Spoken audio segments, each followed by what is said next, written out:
ஹாய்ங்க. இன்றைக்கி நார்மல் குர்த்தி, அதுக்கு we shape நெக்கில் ஒரு வி ஷேப் பார்ட்ரு எப்படி கொடுக்கறது அப்படிங்கிறது இதில் பார்க்க போகிறோம். அதில் கரெக்டான வி ஷேப் கொடுக்குறது எல்லாருக்குமே ஸ்ட்ரகிளான ஒரு விஷயமா இருக்கும் பார்டரில். அதை சிம்பிளான ஒரு மெத்தடில் எப்படி கொடுக்க போகிறோம் அப்படின்னு பார்க்க போகிறோம். இப்போ வி ஷேப்புக்கு அந்த ஷேப்புக்கே டபுளாக ஃபோல்ட் பண்ணி அப்படியே மடிச்சுட்டு நம்ம எந்த கிளாத்து பார்டரை கொடுக்கணுமோ அந்த கிளாத்தை வந்து சென்ட்ரு பண்ணி மார்க் பண்ணிவிட்டு மடித்து மார்க் பண்ணிடுறது தெரியுதுங்களா? மார்க் பண்ணிவிட்டு ஸ்கேலில் அந்த கிளாத்தோட பொசிஷனுக்கே அப்படியே வச்சு ஸ்கேலில் ஒரு நேர் கோடு ஒன்று போட்டிங்கன்னா வந்துடும் உங்களுக்கு. அவ்வளோதான். அதையவே அப்படியே டபுள் ஃபோல்டாக போட்டு அப்படியே தட்டினீங்கன்னா அதோட அச்சு இன்னொரு பக்கம் வந்துடும். அவ்வளோதான். இதுதான் ஷேப்பு. இந்த ஷேப்பில் 2 கிளாத் வேணும் இல்லையா? லெஃப்ட் ஒன்று ரைட் ஒன்று அப்படிங்கிற மாதிரி 2 கிளாத்தை வச்சுட்டு அதே வி ஷேப்புக்கு அப்படியே ஸ்டிச் பண்ணி எடுத்துக்கலாம்.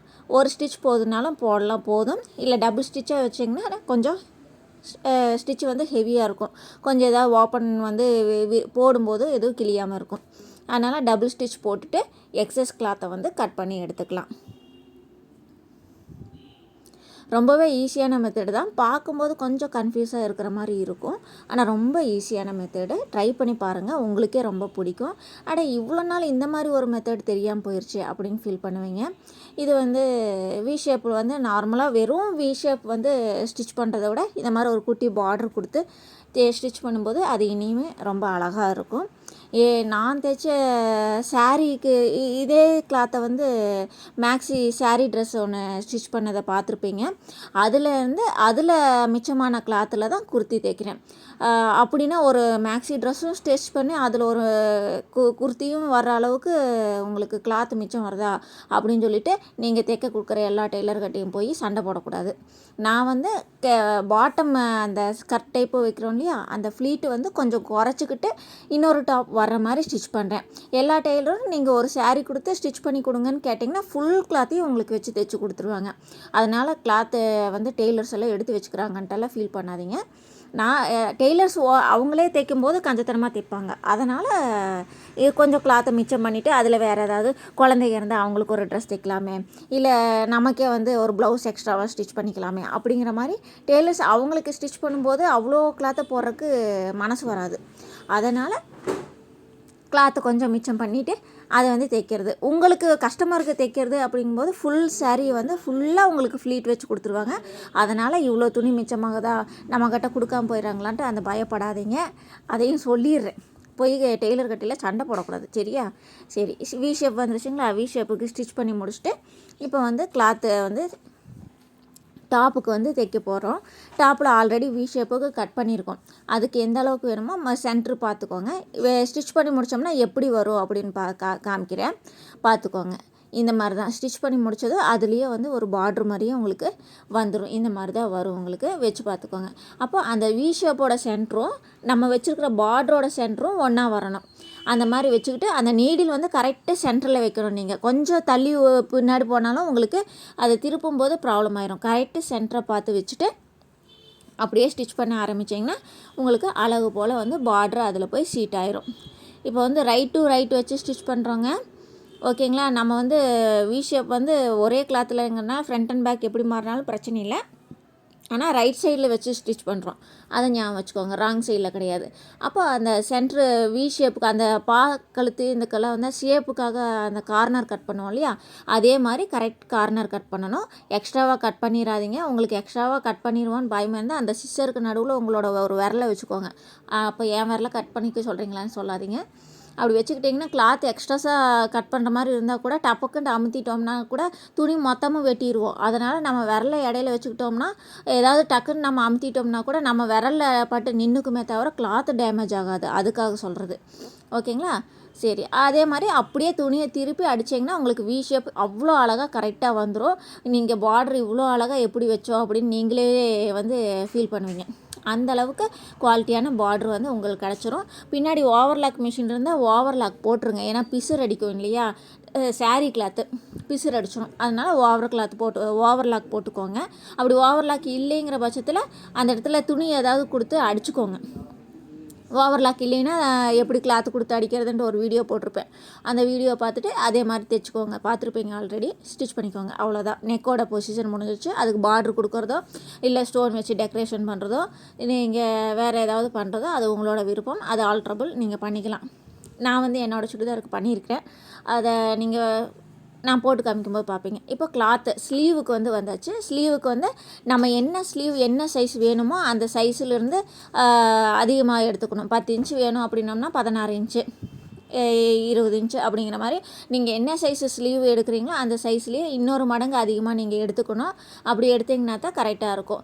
1 இன்ச்சு கேப்பில் புள்ளி வச்சு மார்க் பண்ணியிருக்கேன். இந்த இதில் வந்து ரெண்டு புள்ளியும் மடிக்கணும். அப்போ 1 இன்ச்சு நம்ம மடிக்கிறோங்கிற கணக்கு வந்துடும். 2 புள்ளி வருது இல்லையா, மேலே ஒரு புள்ளி கீழே ஒரு புள்ளி, ரெண்டையும் ஒட்டாக மடிச்சிங்கன்னா ஈவனாக ஒரே மாதிரி மடிப்பு வரும். அப்போ ஸ்டார்டிங்கில் வந்து மேலே ஸ்டார்ட் பண்ணுற இடத்துல 2 இன்ச்சு விட்டுட்டு தேய்ங்க. அப்போ தான் வந்து ஃப்ளீட் வைக்கும்போது உங்களுக்கு கரெக்டாக வரும். மேலேருந்தே மடிச்சுட்டு வந்துடாதீங்க, அது கொஞ்சம் நல்லா இருக்காது. 2 இன்ச்சை விட்டுட்டு அதுக்கப்புறம் ஃப்ளீட் பிடிக்கிறக்க ஆரம்பிக்கணும். இந்த மாதிரி ஃப்ளீட் பிடிச்சிங்கன்னா 2 டாட் வருதுங்களா, மேலே ஒரு புள்ளி கீழே ஒரு புள்ளி, அதை அப்படியே மடித்து ஜாயின் பண்ணி மடிச்சிங்கன்னா முடிஞ்சுது. கீழே அதே மாதிரி ஒரு 1.5 இன்ச்சு 1 இன்ச்சு விட்டுருங்க. அப்போது அந்த இடத்துல பார்டரோ இல்லை துணி மடித்து கொடுக்குறதோ அப்படியே தைக்கணும் இல்லையா, அதுக்காக. அப்புறம் வந்து ஃபுல்லாக ஸ்லீவை ஓப்பன் பண்ணாதீங்க, உங்களுக்கு கன்ஃபியூஸ் ஆயிரும். ஹாஃப் ஸ்லீவை ஓப்பன் பண்ணிவிட்டு அந்த மடிப்பு நேர் மடிப்பு எந்தெந்த இடத்துலலாம் வருதோ அதே இடத்துல அந்த மடிப்புக்கு தகுந்த மாதிரியே சைடு ஸ்லீவோட சைடுலேயும் வந்து மடித்து ஒரு தையல் போட்டுக்கோங்க. அப்போ தான் நம்ம வந்து தைக்கும்போது அதே மடிப்பு அப்படியே இருக்கும். இல்லைன்னா மொத்தத்துக்கு அடித்து இழுத்து விட்ருவோம். அதனால் அந்த ஃபுல் ஸ்லீவை ஓப்பன் பண்ணாதீங்க. அந்த மடிப்பு இருக்கிறதுக்கு தகுந்த மாதிரியே அந்த ஸ்லீவை வந்து மடித்து அதோட நேர் ஈவனாக வச்சுக்கோங்க. இல்லைன்னா நம்ம மொத்தத்துக்கு நேராக இழுத்து தைச்சிருவோம் இல்லையா, அப்போ வந்து ஸ்லீவோட பொசிஷனே மாறிடும். இதே மாதிரி தேய்ங்க. ஒரு பக்கம் மேல் பக்கம் பார்த்த மாதிரி ஃப்ளீட் வரும், இன்னொரு பக்கம் கீழ் பக்கம் பார்த்த மாதிரி ஃப்ளீட் வரும். ஞாபகம் வச்சுக்கோங்க, கன்ஃபியூஸ் ஆக வேண்டாம். இது வந்து ட்ரெண்டிங்கில் போயிட்டுருக்க அந்த ஃப்ளீட் மெத்தடு தான். இந்த ஃப்ளீட் வந்து புள்ளி போட்டு அதில் ஊசி நூல் வச்சு தைச்சு அதுக்கப்புறம் வந்து இந்த மாதிரி தைப்பாங்க. அதை வந்து ஒரு லேசி மெத்தடு, ஒரு குயிக் மெத்தடு, ஈஸி மெத்தடு அப்படிங்கிற நீங்கள் எப்படி வேணாலும் வச்சுக்கலாம். சோம்பேறி வெர்ஷன்ட்டு வச்சுக்கலாம், இல்லை ஈஸி வெர்ஷன்ட்டு வச்சுக்கலாம், இல்லை குயிக் வெர்ஷன்ட்டு வச்சுக்கலாம். எப்படி வேணாலும் வச்சுக்கோங்க. இந்த மெத்தடில் தைக்கும்போது நமக்கு வந்து ஊசி நூல் வச்சு அதையெல்லாம் ஒவ்வொரு இதாக முடிச்சு போடுற டைம் வந்து சேவ் ஆகும் உங்களுக்கு. சேம் இது பார்க்கும்போது அதே மெத்தடில் தான் வரும் உங்களுக்கு. கொஞ்சம் டிஃப்ரெண்ட் வரலாம், ஆனால் பார்க்குறக்கு ஒரே மாதிரி தான் இருக்கும். பாருங்கள், அவ்வளோதான். ஸ்லீவோட இது முடிஞ்சிருச்சு. நல்லா வந்து மடிப்பெல்லாம் விரித்து விட்டுக்கோங்க. அவ்வளோதான் வந்துருச்சுங்களா. இது கீழே வந்து பார்டர் நீங்கள் ஏதாவது கொடுக்குறதா இருந்துச்சுன்னா அந்த பார்டர் எடுத்து ஸ்டிச் பண்ணிக்கலாம். நான் என்னோடய பார்டரை ஸ்டிச் பண்ணுறேன். அதோட வளைவாக வந்த டிசைன் எனக்கு பிடிச்சதுனால அது கீழே போச்சுன்னா கையிலலாம் குத்தும். அதனால தையலுக்கு மேலே வர்ற மாதிரி திருப்பி ரிவர்ஸில் வச்சு தைக்க போகிறேன். அப்போ வந்து கையில் குத்தாமல், ஏன்னா லைனிங் தரல இல்லையா, அதனால்.